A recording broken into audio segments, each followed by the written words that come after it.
The young Americans are going to see hell if they don't buckle up.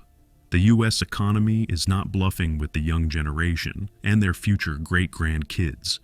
So, in this video, I will discuss how America's economy has successfully failed its young generation.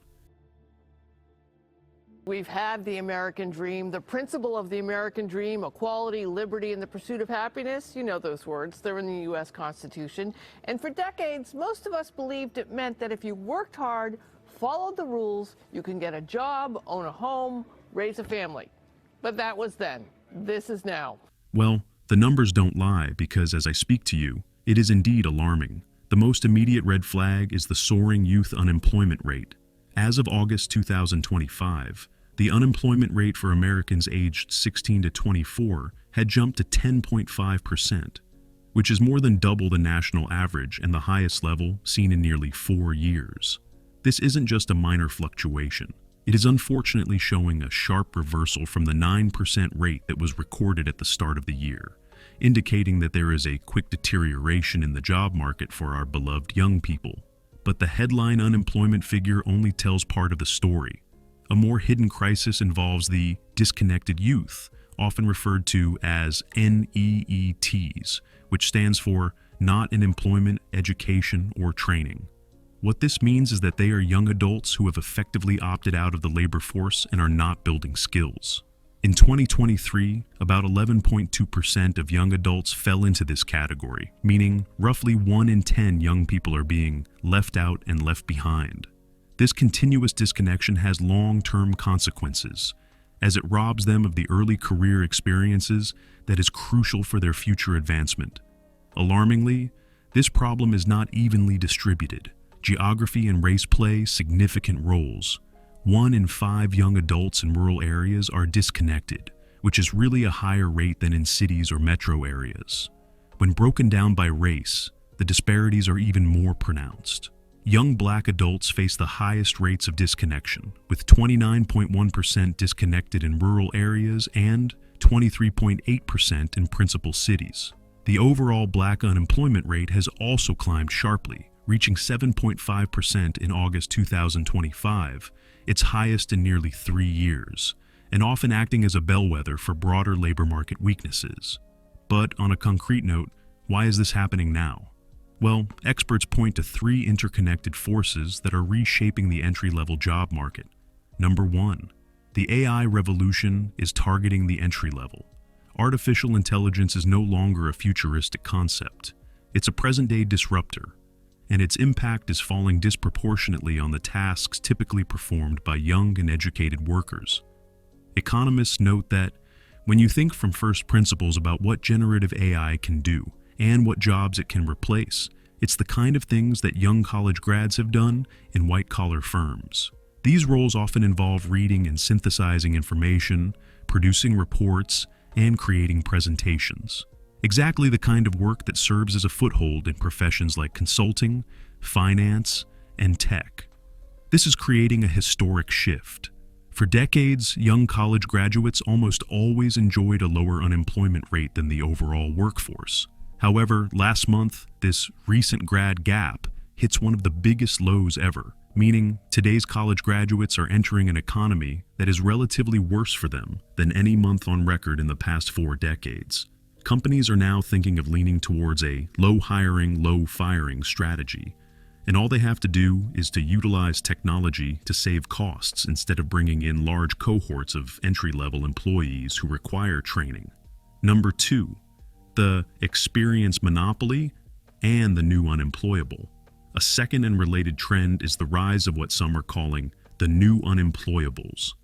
These are often well-qualified younger candidates who struggle to find positions despite their efforts. A key driver is talent hoarding, where employers who are actually uncertain about the future focus on retaining and upskilling their existing workforce rather than taking a chance on new graduates. This chokes off the pipeline for entry-level positions. Industries that traditionally acted as reliable first employers for the young are pulling back. The information sector and wholesale trade have seen some of the steepest downward revisions in job growth. This has created a pileup of young people who are looking for work. As Guy Berger of the Burning Glass Institute warns, The risk is a lost generation of young people who took a long time to find work.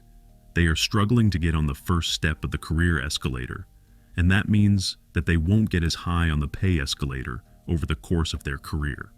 Number 3, the changing value of a college degree. For generations, a college degree was a near guarantee of a better job. That contract is now being broken. Research indicates that 2010 marked a turning point when the lifetime earnings gap between college grads and high school graduates stopped widening. The share of online job postings requiring a college degree has also declined. While the degree still on average pays off, the return on investment is becoming more uncertain and fraught with risk. Young people are taking on significant debt for degrees that no longer provide the same competitive edge, all while competing in a market where the entry-level roles they are qualified for are either being automated or not created in the first place. The college class of 2025 is entering one of the most challenging job markets in years. The first 3 months of the year, the unemployment rate for recent college grads jumped to 5.8%. That's the highest it's been since 2021 and well above the overall unemployment rate.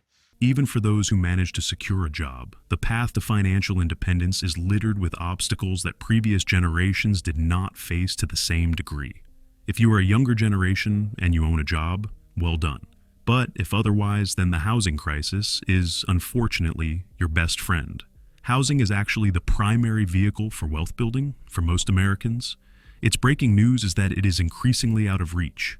Rising housing costs have far surpassed the wage growth for young people over the long term, making it increasingly difficult for them to afford homes and start families. This locks them out of a key mechanism for building intergenerational wealth and achieving financial stability.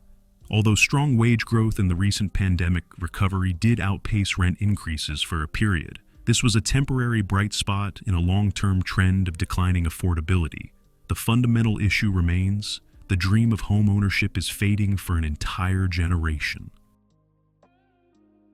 There's a troubling trend for young men in a labor market that's showing signs of slowing down. A new analysis of labor data by NBC News shows that the unemployment rate for men between 23 and 30 with a bachelor's degree has jumped nearly double that of women and is higher than the overall unemployment rate.